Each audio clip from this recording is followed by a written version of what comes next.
Nice pick siya, nice pick.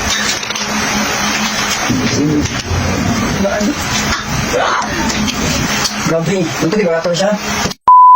Hey, what's up mga quiz? Kumusta kayong lahat? At welcome ulit sa panibago na naman nating food vlog activity quiz kung saan ay magta-try tayo ng mga Chinese snacks. Yes, quiz, Chinese snacks kasi meron kaming bagong na-discover dito sa Barangay Obrero, Davao City na Chinese grocery store na napakamumura lang. Sa halagang 20 to 50 pesos quiz ay makakabili ka na ng Chinese snacks. Tara na quiz at samahan niyo ako with Honey and Shira para i-try ito mga nabili naming Chinese snacks. Nagambagan pala kami dito quiz at yung tag 20 at 50 plus lang yung mga kinuha namin quiz. Tara na quiz at i-try na natin. Let's go!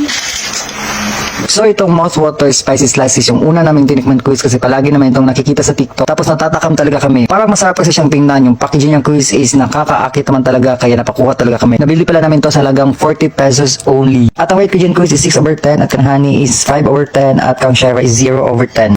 Next naman quiz is itong salted beef vegetarian na nabili namin ng 43 pesos at napakataas na expectation ko dito kasi yung nasa picture ng packaging quiz ay aakalain mo talaga ng lasang barbecue. Pero sabi nga nila, too much expectations lead to disappointment. Next ay itong fat beef spicy na tag 25 pesos only. Sobrang hili ko sa beef pero this kind of flavor is so big X for me.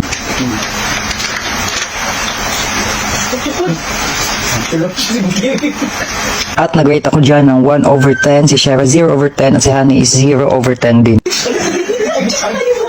Sobrang natatawa na talaga kami sa mga lasa ng aming mga kinakain quiz pero okay lang, at least we tried. 2/10, ito. 0/10, 5/10.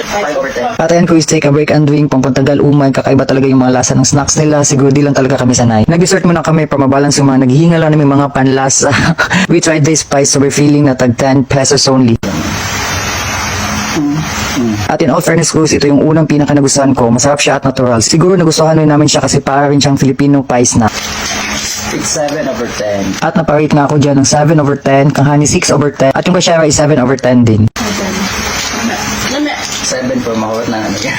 Next naman quiz is itong European cake na nabili namin sa halagang 11 pesos. Ang lasa nito quiz ay may pagka-lemon at di siya masyadong matamis kaya bet ko siya. Di kasi ako masyadong fan ng mga matatamis na pagkain. Isa lang yung binili namin kasi yung pinaka-plan talaga namin is matikman lang. Kaya ang rate ko dito is 10/10, Honey is 10/10 at Shara 10/10. Tikman naman natin itong Gold Meal Beef Ball. Ito din talaga isa sa pinaka-gusto kong tikman kasi na-curious ako dahil sa stick siya. Kung titingnan mo, para talaga siyang barbecue. Naka-vacuum seal pala ito quiz. Sa unang tikim para siyang walang lasa pero habang tumatagal ay nagkakalasa na siya. Kakaiba pa rin siya for me.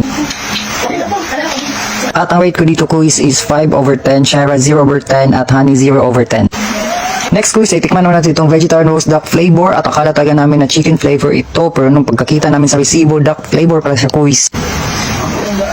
Yung lasa niya quiz ay naka 0/10 talaga kaming lahat. 0.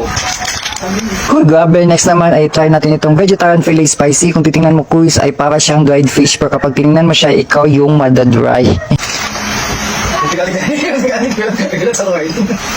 With no sugar coating quiz, hindi talaga namin siya gusto kaya napa 0/10 kaming lahat dito. Ito naman quiz, i-try natin itong dried tofu na nabili namin sa halagang 27 pesos. Di talaga ako fan ng mga tofu kaya sure ako na di ko siya magugustuhan pero bigyan natin siya ng chance at i-try pa rin natin. Ipon na card dito.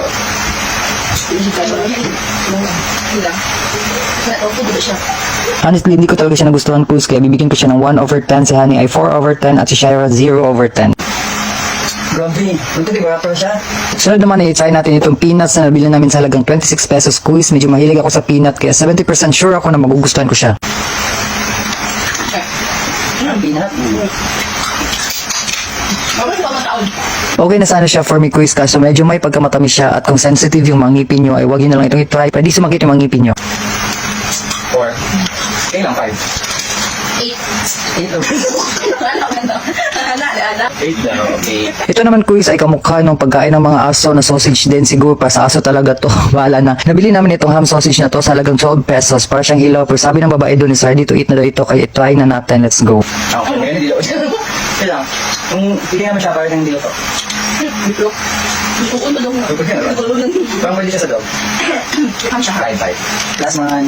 At ito na yung last na tinikman namin quiz. Soft mochi mix flavor sa halagang 57 pesos at may 3 flavors ka na. Pinahuli talaga namin siya kasi feeling talaga namin masarap to kaya let's go, just give it a try. Nagustuhan. At hindi talaga kami nagkamali quiz, sobrang sarap talaga niya at recommended namin siya. At ito na nga, pinatry din namin ang kapatid ni sa Angel Quiz kung anong masasabi niya sa mga lasa ng aming mga binili. At tingnan nyo ang reaction niya quiz. Ganda, maglagyan ka na. Lagyan ko na. At ayan guys, another day, another video na naman atin natapos. Thank you sa lahat ng mga followers ko at patuloy niyong supportan by liking this video, sharing this video, at syempre mag-follow pa namin sa aking mga social media accounts for more updates. See you sa aking next food vlog activity quiz. Be healthy, be safe, and pray by yours.